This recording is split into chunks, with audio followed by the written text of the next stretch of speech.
At the moment, we've got one of our really old and good friends from our parish youth groups days staying with us. Andrew went off relatively young to the UK, most of 40 years ago now, and never came back. Well, only to visit, anyway, as he is at the moment. So it's always good to see him when he's home and when we get to be in the UK. Back in the day, we used to do quite a lot of tramping together.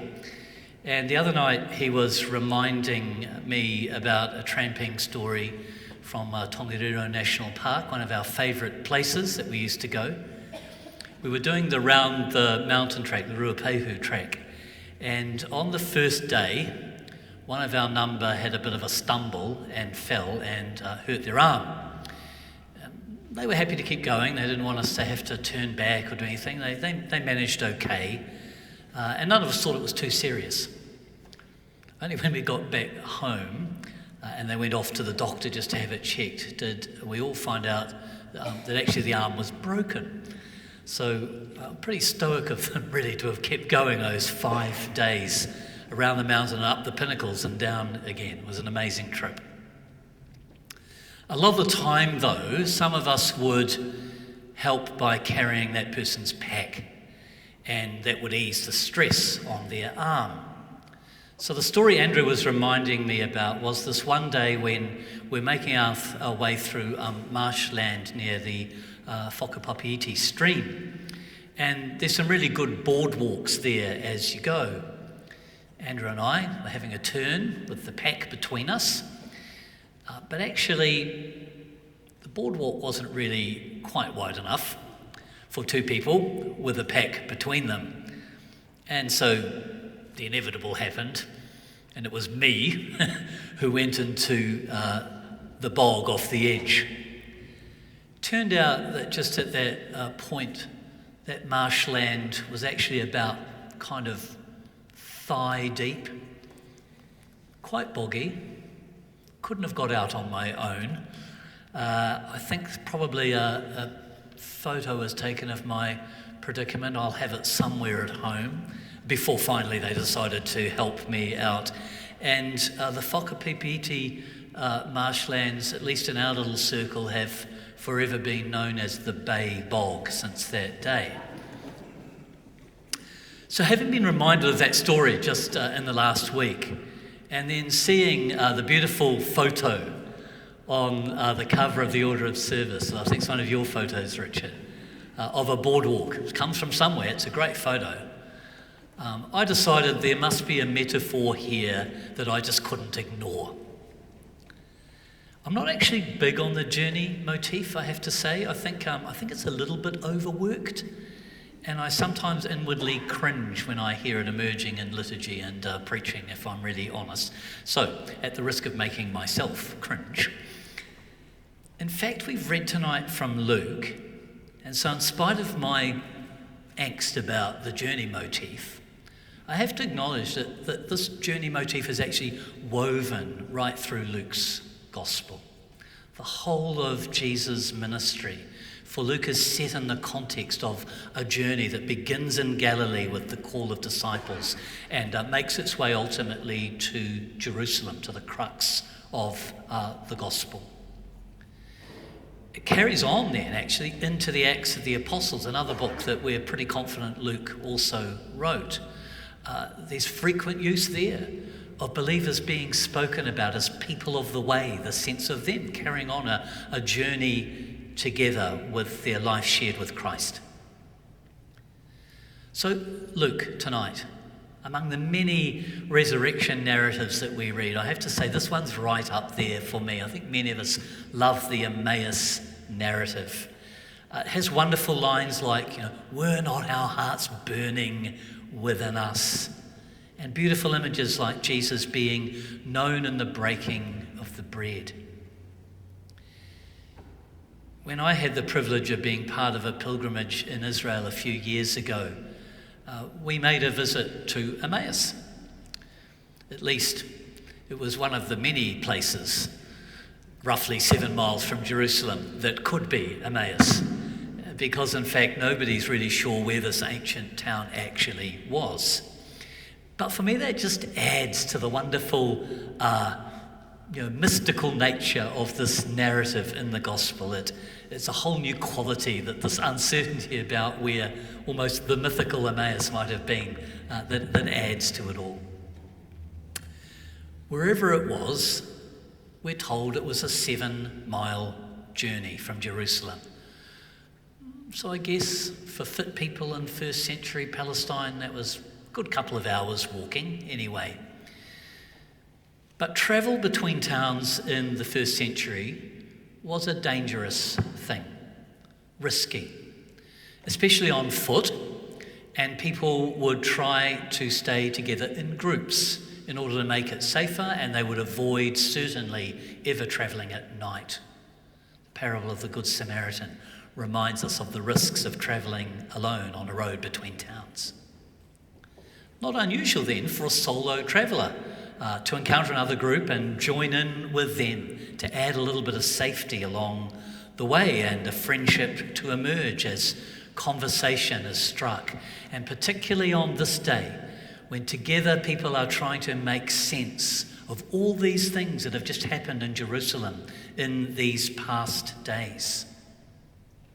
No surprise either that Cleopas and his companion discouraged their new friend from carrying on alone now that the evening was drawing in. Risky to keep walking on your own.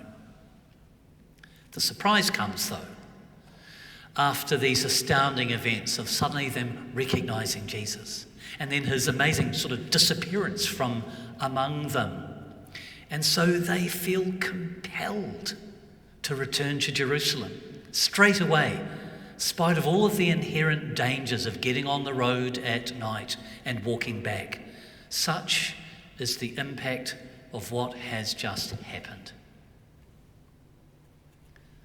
The Emmaus walk, our old Tongariro walk, these hikoi, they're redolent for me with images of what life in a parish community can be, of things that we can aspire to.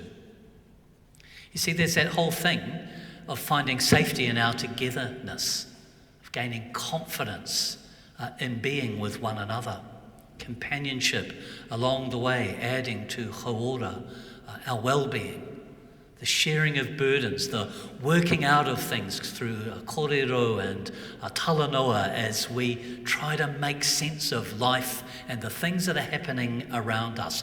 What is it that the Spirit is saying to us in this time? Whanaungatanga and manaakitanga are two of the aspects of life to which here at St Matthew's you aspire, things that you desire to grow more deeply into.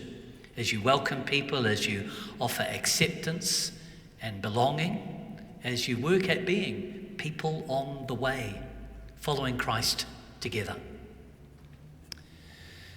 And that's a way that is not without risk.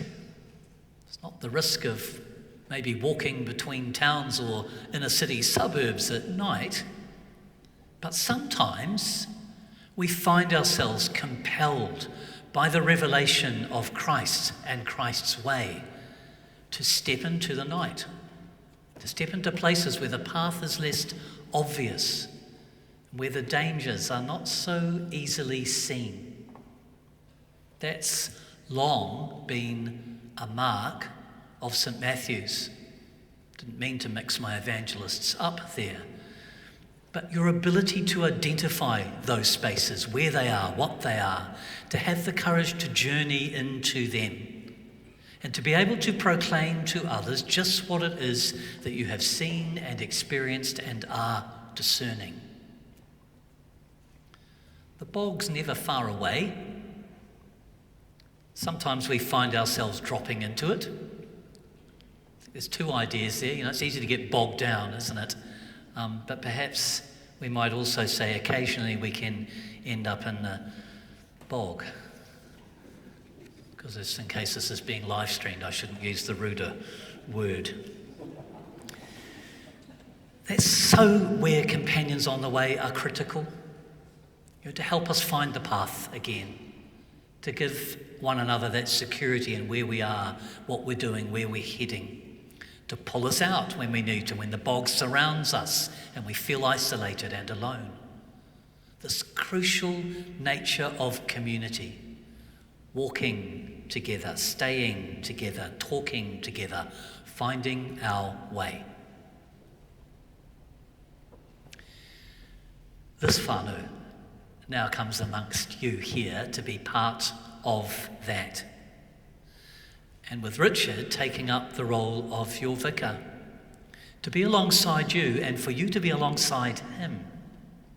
Pilgrims together, making sense of God's world and God's place in this world, of this particular community with all of its challenges and opportunities of its context and setting, as you seek to be part of God's life breathing itself into all of that.